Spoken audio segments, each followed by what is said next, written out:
This short video provides an introduction to 10 frameworks every marketer should be aware of and know how to use.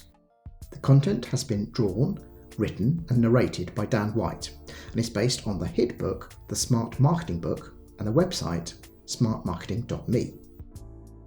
Let's start with a framework about the levers marketing can use to create value.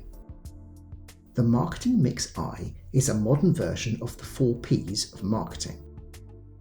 It shows how brand predisposition and the impact of experiences along the path to purchase combine to drive purchasing and revenue. Paid, owned and earned media can all build predisposition, although the user experience usually has the final word.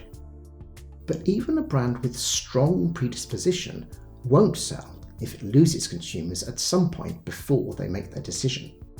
The brand needs to be easily available, attract attention as people explore the category, and have a price point that reflects its value.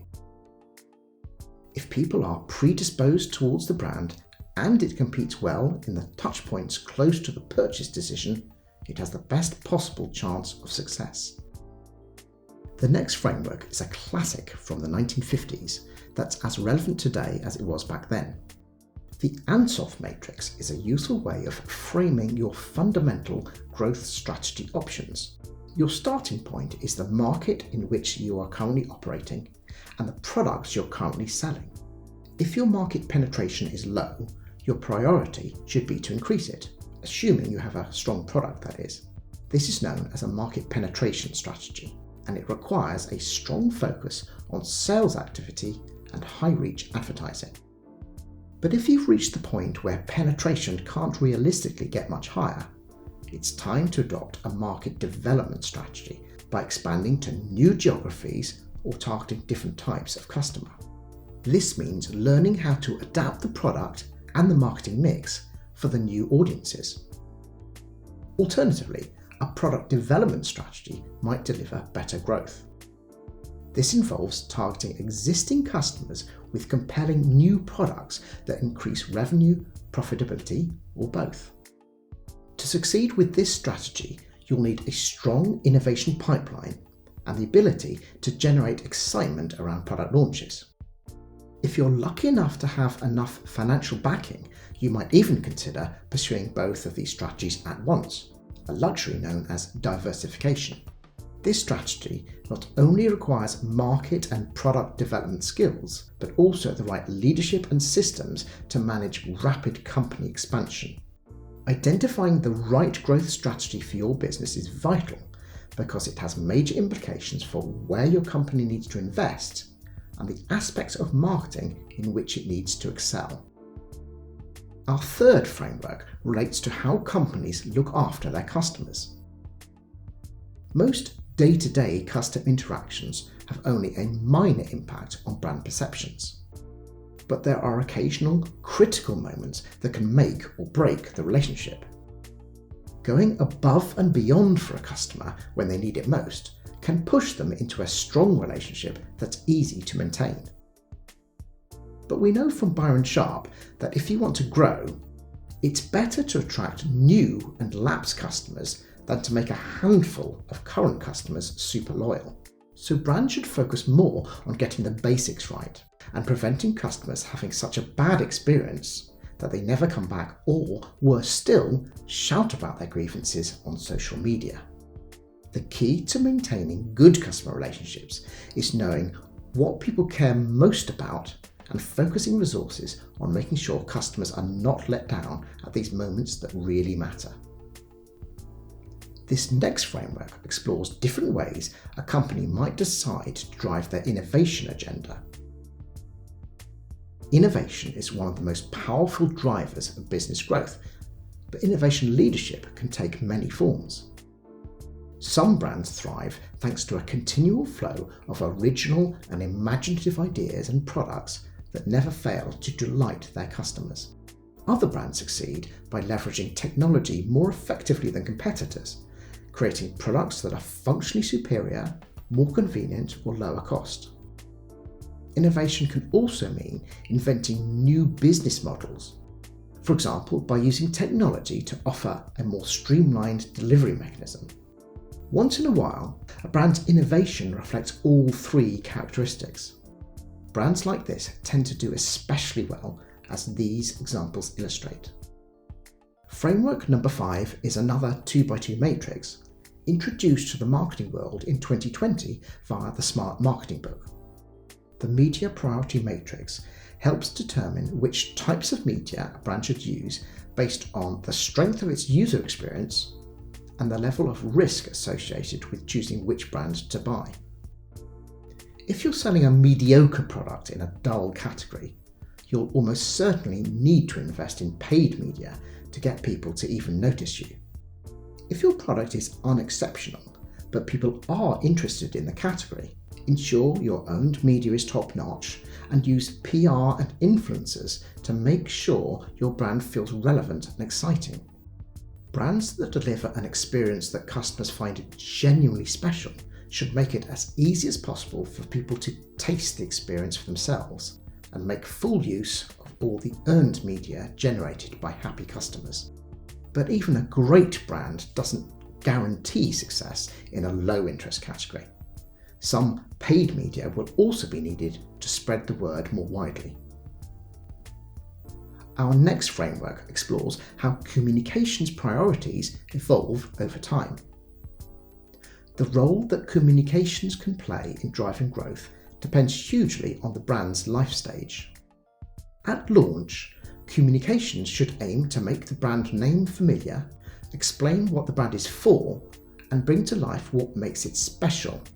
This stage can last anything between 3 months and 3 years or more.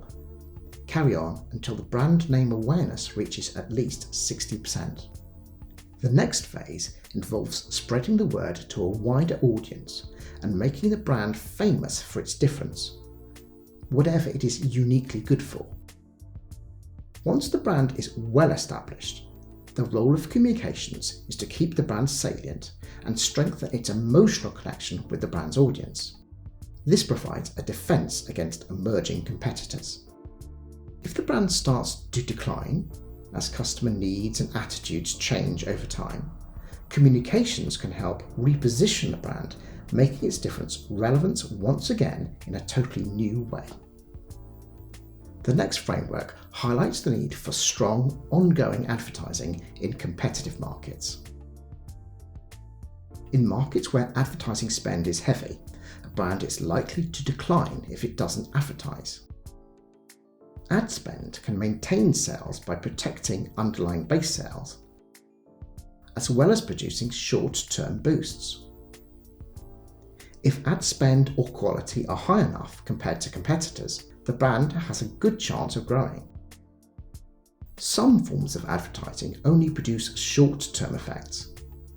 If all the advertising does this, the brand is at risk of decline. On the other hand, some forms of advertising produce mainly long-term effects. This is fine, but only if the company has the cash and patience to wait for the return on its investment. According to Binet and Field, the optimum ratio of long-term brand-building advertising versus short-term activation advertising is 60-40. But this is only an average. It depends on the quality of the activation and brand-building creative, as well as the business context. Framework 8 is another classic from the late 1960s. The Boston Matrix helps organizations decide which brands within their portfolio they should invest in and what they should do with their brands that don't have as much growth potential. For example, a big established brand in a declining market should usually be left to pasture, allowing the company to invest the profit it generates in other brands with greater long-term potential, the company's rising stars. If a brand is struggling to gain share in a growing market, the priority should be to reinvent the offer to make sure the company doesn't miss out on the growth opportunity from that market.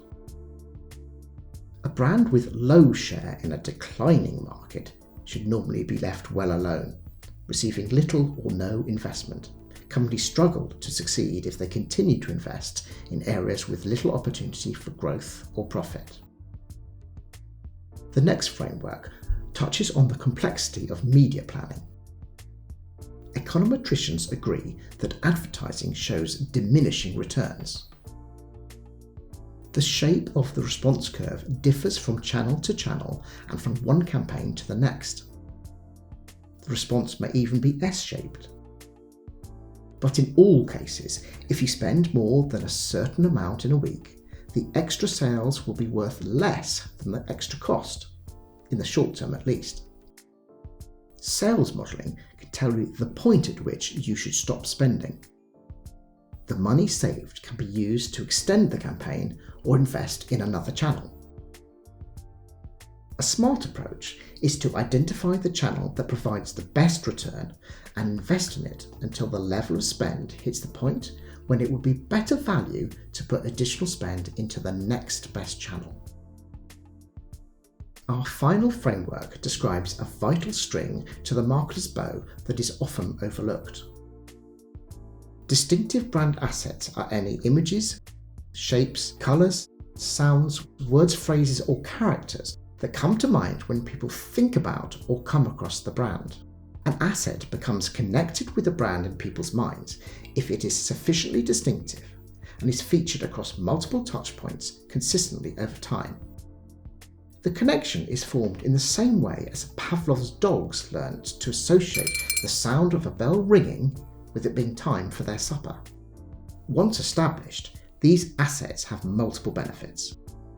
They help anchor the brand in people's minds, and if they are seen or heard near to the purchase decision, they bring the brand and its associations to mind, helping to make the brand salient and feel like the right choice at the crucial moment. Featuring established assets within communications ensures that the brand is brought to mind as people experience the advertising, making it easier for new associations to become connected with the brand. The very best assets even reinforce the essence of the brand's meaning and remind people what makes the brand appealing. The impact of these benefits is enormous. Research by Ipsos has shown that ads containing brand assets are many times more likely to achieve strong branded attention. Branded sounds and characters in particular were found to provide the biggest benefits. I hope you found these frameworks interesting and useful.